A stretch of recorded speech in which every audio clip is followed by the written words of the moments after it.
Hey everyone, it's Carolee McDowell from Ocean View Guitar Studio and Creative Services. I've been noticing that the group How to Play Guitar for Beginners and Guitarists is getting quite large with over 5,000 members, and I just thought since a lot of you are beginners that I would just give you a little bit of coaching, because I think a lot of you have started out and maybe not quite yet really got the guitar yet or really gotten into it yet. You're just kind of like maybe in that stage where you're thinking of it and maybe haven't really dug in yet or dived in. So I wanted to tell you something. So I have a video up called I think it's called How to Play B and F, or I can't remember the exact title of it, but I've posted it on in the group, and it basically goes through really easy 3-note chords, okay? So it's really late at night here. That's why my lighting isn't so good in this room. And I've just gotten back from a jazz concert, and it's been fantastic. And I just transcribed a chart. You may be wondering, what does that mean? Well, I've been composing, so I'm putting together songs for a jazz quintet. So I realized that one of my songs was in kind of like my own language. It was written more for myself on how to play. Of course, it was still music and everything, but it was still sort of a bit ambiguous. So I thought I would formalize it into a proper chart. So I did that. And then I realized, oh no, this is in the wrong octave for piano. So this is the chart here. See? And then I realized, oh no, it's in the wrong octave for piano.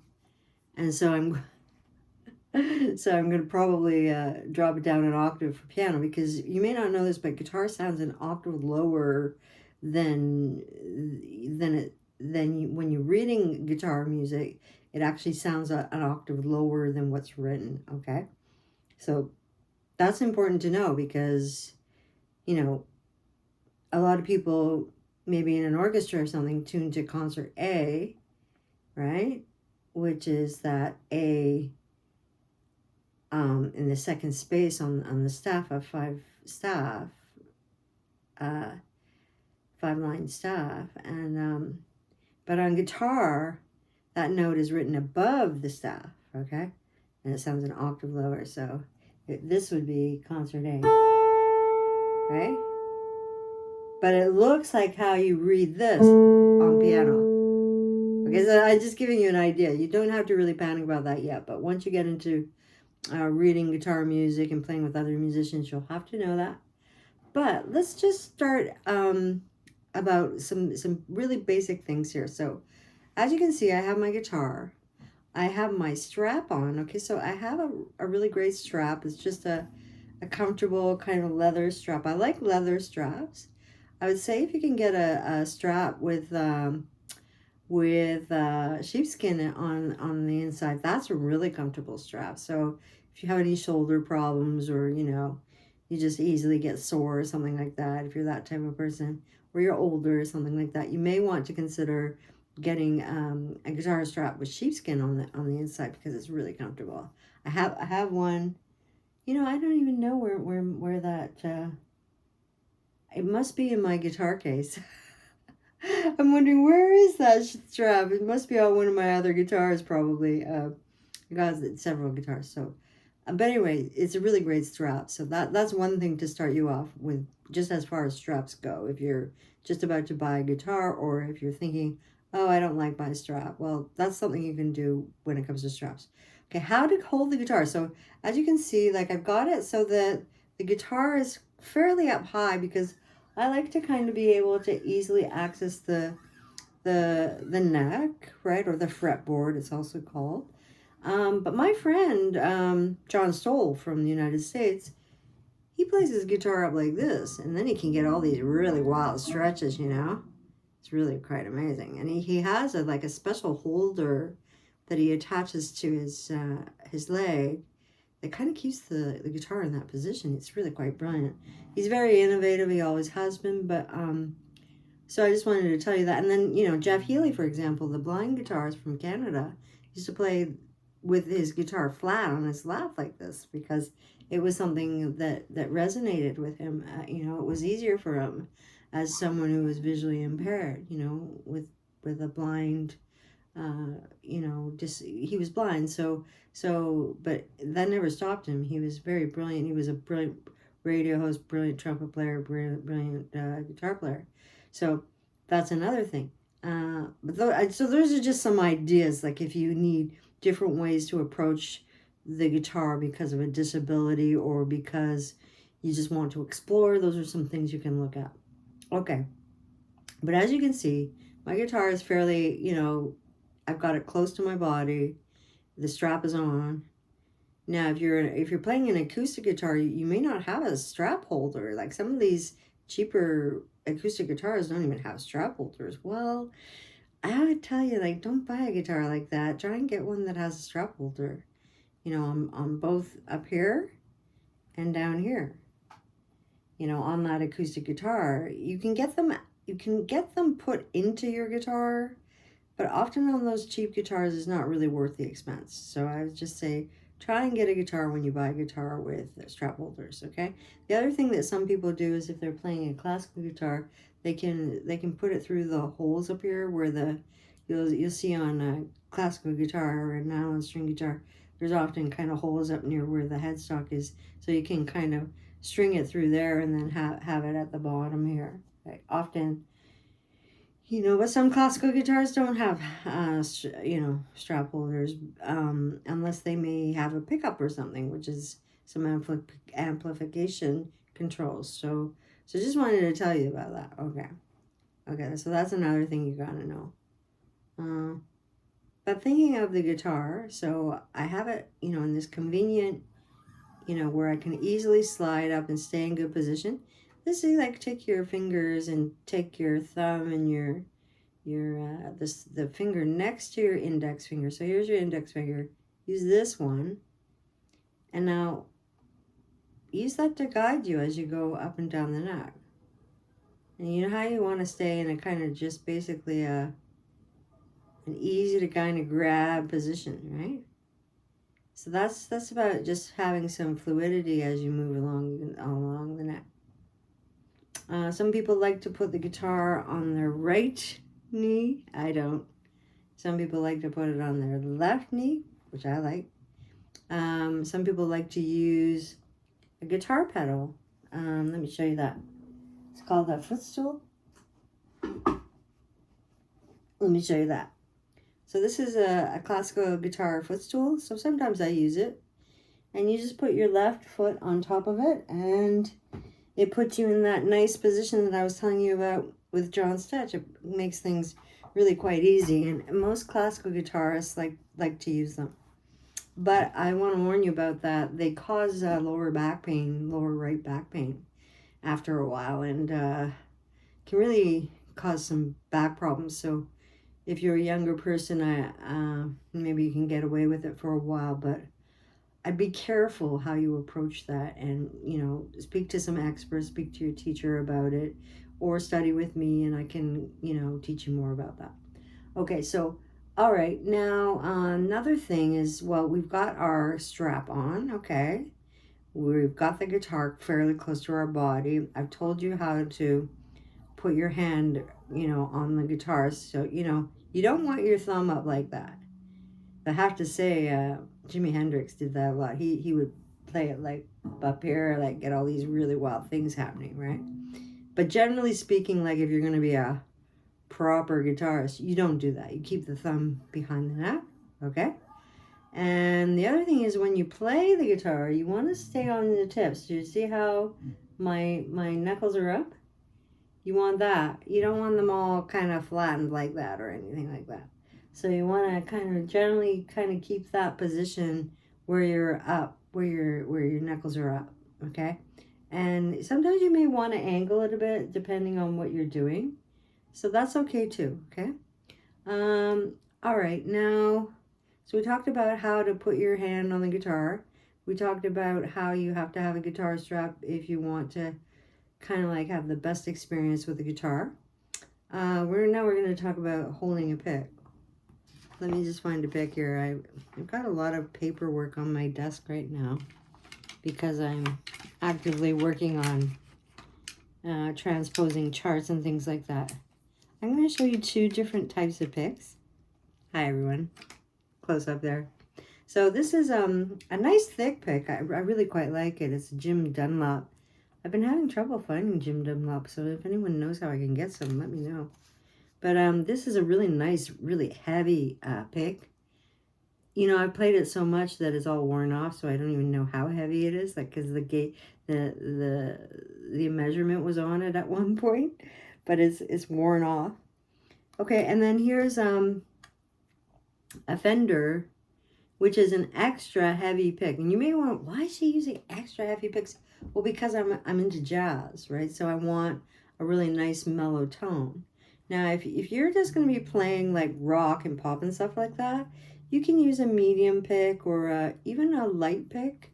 Especially if you're doing a lot of strumming, light picks are kind of good because they're more flexible and it's just sort of fun to use them.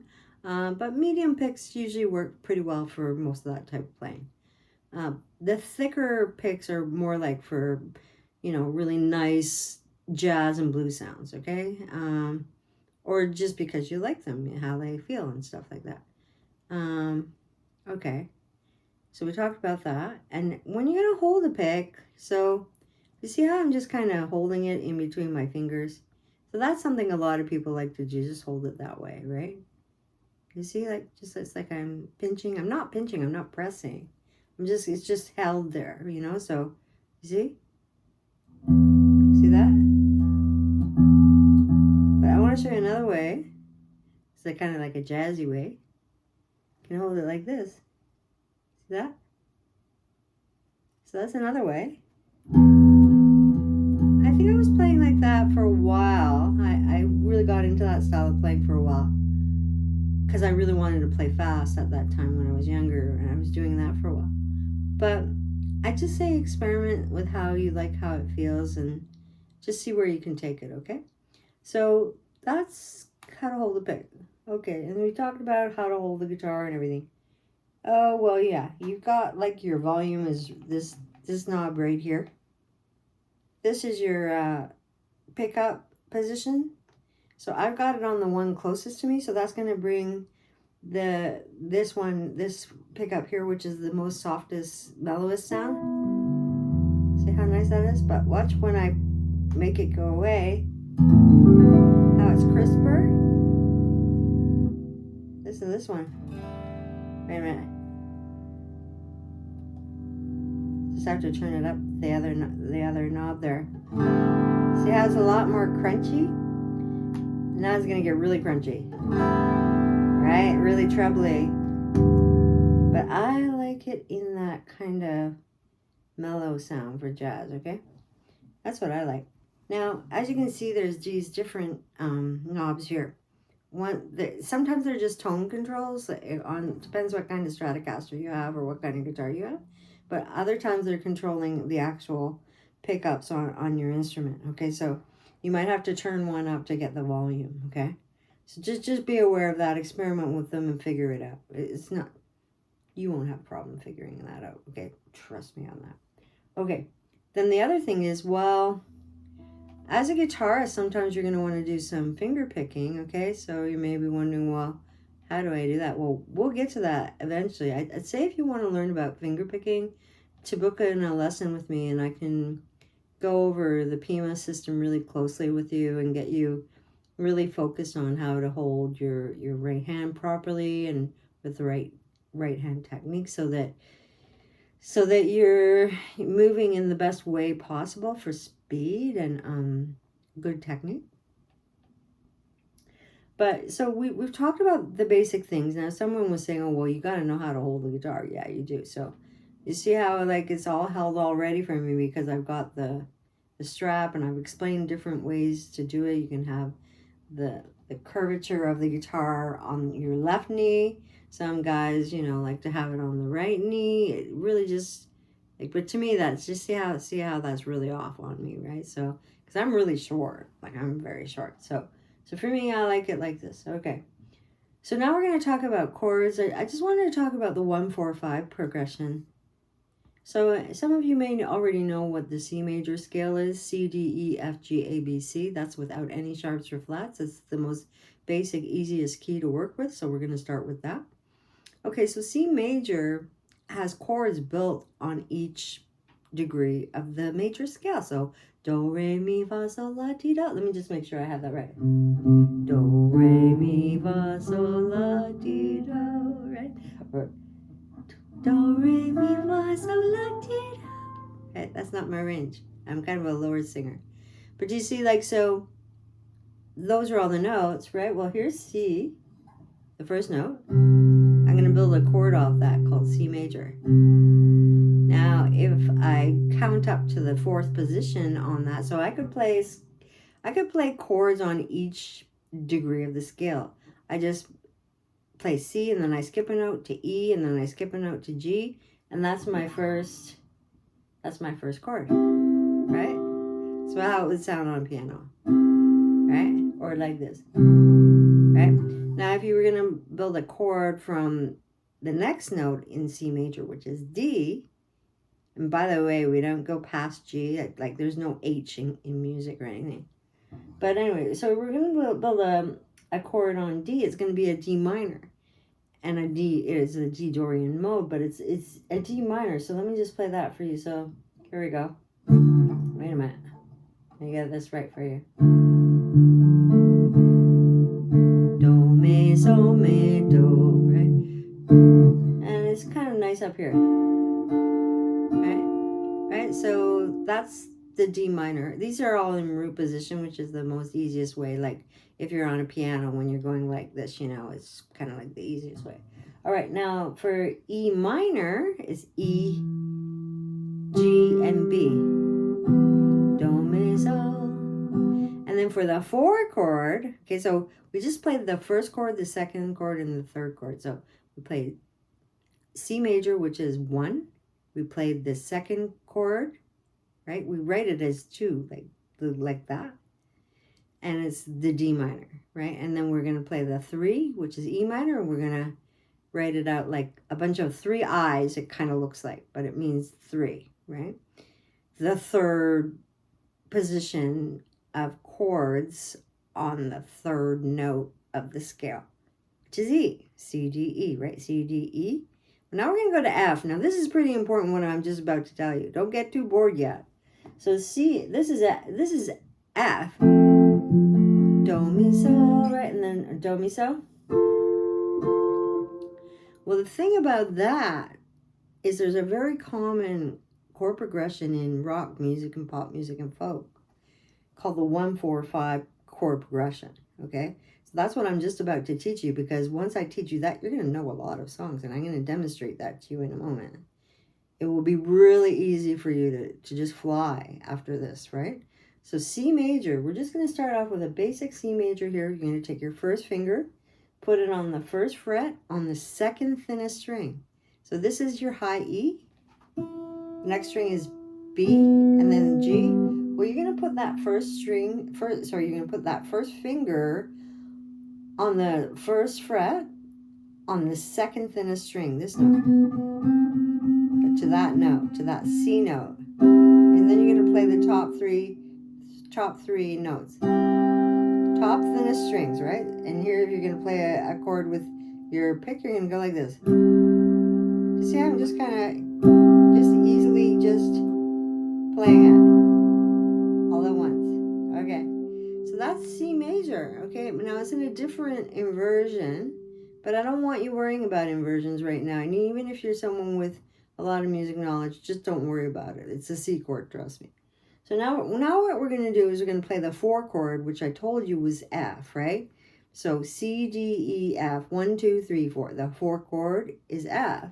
So we're going to play right here. So we're just going to do something really easy. We're going to take our first finger and we're going to put it on the top 2 strings flat. Do you see I have that flat on the top 2 thinnest strings? Like this. And now we're going to take my 2nd finger and put it on the 2nd fret on the 3rd string. So F, C, A.